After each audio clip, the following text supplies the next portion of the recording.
Hello guys! So ngayon, ipapakita ko sa inyo kung paano gumawa ng outro or yung Endslate sa ating vlog. Ang kailangan nating app ay Ponto at iMovie. So keep on watching!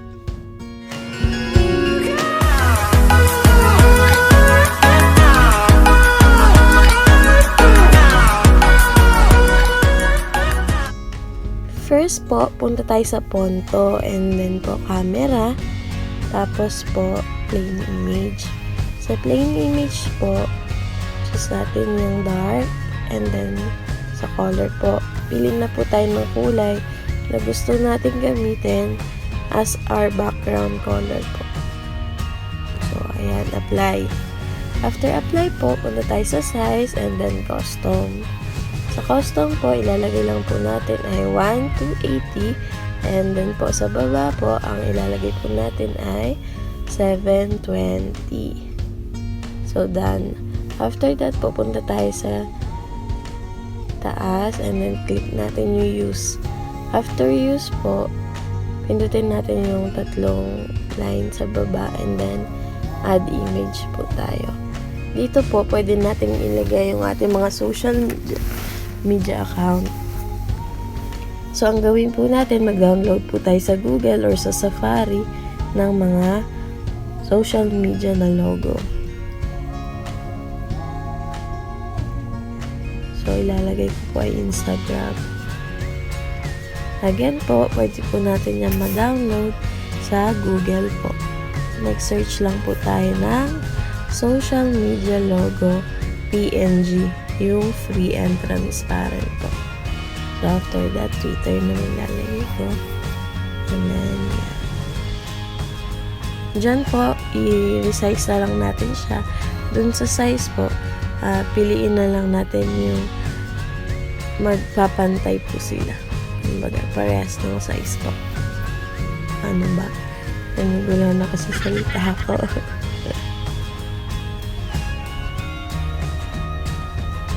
So, yan nga po, kung sa tingin po natin okay na po yung pag-resize natin doon sa photo. Next na po tayo. Punta po tayo ulit sa 3 lines sa baba. And then, mag-add item po tayo. Sa add item po, pili po tayo ng box. Dito po sa box na to, dito po natin ilalagay yung ating social media name. So, ayan po, adjust po natin ulit yung length niya and yung width niya para magkasya po yung ilalagay po nating text or yung ilalagay po nating social media name. So, adjust lang po natin and resize po ulit.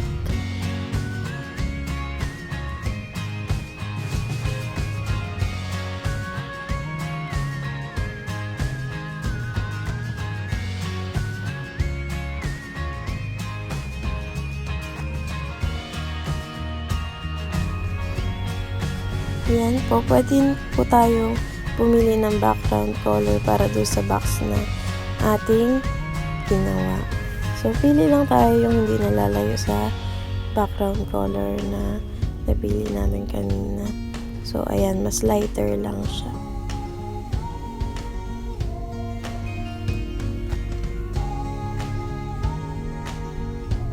So, again, add po tayo ulit. Add item po ulit ng box.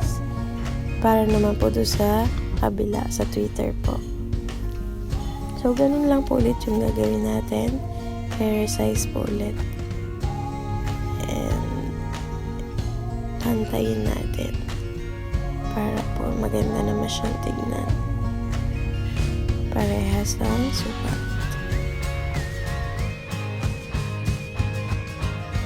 So, kung tapos na po natin siyang i-resize at kung na-adjust na po natin at pantay na po siya, ang next po natin gagawin, mag-add text po tayo. So, sa add text po, ilagay po natin yung ating social media name. So, ayan. Dito po, pwede tayong magpalit na ating font or magpalit ng color. So, nasa sa inyo po yan. Nandiyan naman po yung choices. Pwede natin yan palitan, pati size niyan. And then, ilagay po natin siya doon sa loob ng ating social media box. Yan. And then after that, yung isa naman sa ating Twitter account. Lagay lang po ulit natin ang ating social media name. And then, pili ka lang po na style. And then, ilagay po natin siya ulit sa box. So, yan. Same lang naman ang aking social media account. Again po, doon naman tayo sa taas maglagay ng message. Add text. Then, ilagay natin, thank you for watching. Mga ganyan. Or kung ano man ang gusto nyo ilagay. So, dahil nga Endslate to or yung outro. So, ito yung video na ilalagay natin pagkatapos ng ating vlog. So, yan. Ang ilalagay ko ay thank you for watching. Pili lang tayo ng font style. Yan. Pwede rin. Again, palitan ng style, ng color. Lagyan ng ayan, yung color na gusto mo. And then, sa stroke, pwede rin. Lagyan natin ng color black para sa kanyang stroke. Para naman ma-enhance yung message. Ayan. Tapos, adjust lang natin kung saan natin gustong ilagay. So, add text ulit ako. Dahil ilalagay ko dito yung last video na aking i-upload sa aking YouTube account. So, para may idea sila kung ano ba yung last na video na in-upload ko. So, ayan. May last video. Ayan. Palitan lang natin yung kanyang style and yung color. Lagyan din natin siya ng stroke. White naman ang ilagay natin stroke sa kanya. So, ayan. Palitan lang natin yung size. After that, mag-add tayo. Add item tayo. Maglagay tayo ng box. Dito sa box na to, dito natin i-attach yung clip ng aking last video. So, ituturo ko yan sa inyo pagkatapos nito. Kung paano ba natin i-attach dito yung isa pang video.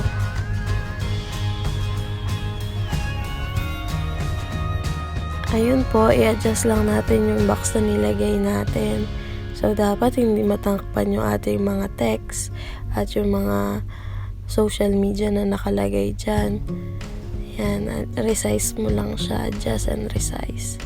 So, after that, save na po natin sa ating gallery. Save image. So, yun po. Successfully na.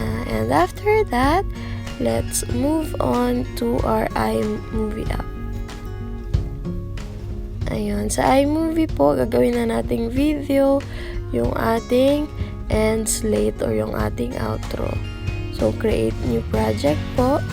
And let's go to movie. After movie po, piliin natin yung ginawa natin sa ating ponto. And create movie. So, hindi ko pala napindot. So, mag-add tayo. Add natin photos. And hanapin natin ginawa sa ating ponto. Ayun. Add lang po natin yung. So, yan. I-adjust po natin ng 10 seconds yung ginawa nating outro. So, pag 10 seconds na, can burns disable po natin. And i-pinch po para sakto siya sa screen. After that, add po tayo. Dito na, i-add natin yung video clip sa ating last upload na vlog or last upload na video. So, video. And then, hanapin natin kung ano ba yung last nating in-upload na video sa ating YouTube channel. So, dahil nabura ko na pala yung aking last upload, para lang maipakita sa inyo kung paano maglagay ng video dun sa box. Ito na lang pipiliin ko, itong intro video ko. So, itong intro video ko ang ating i-add. So, click mo lang siya. And then, off na. Again. Delete lang natin. So, again, add. Tapos, yung video na napili mo. 3 dots. Tapos, picture in picture. Yan. So, mapupunta na siya doon sa mismong outro na ginawa mo. So, para may adjust yan, click mo lang yon and then drag mo. Ayun. I-drag lang natin siya sa loob ng ating box. So, after dragging, ayan, okay na. So, makikita mo na ayang video clip na ginawa mo. Yan, under siya yan.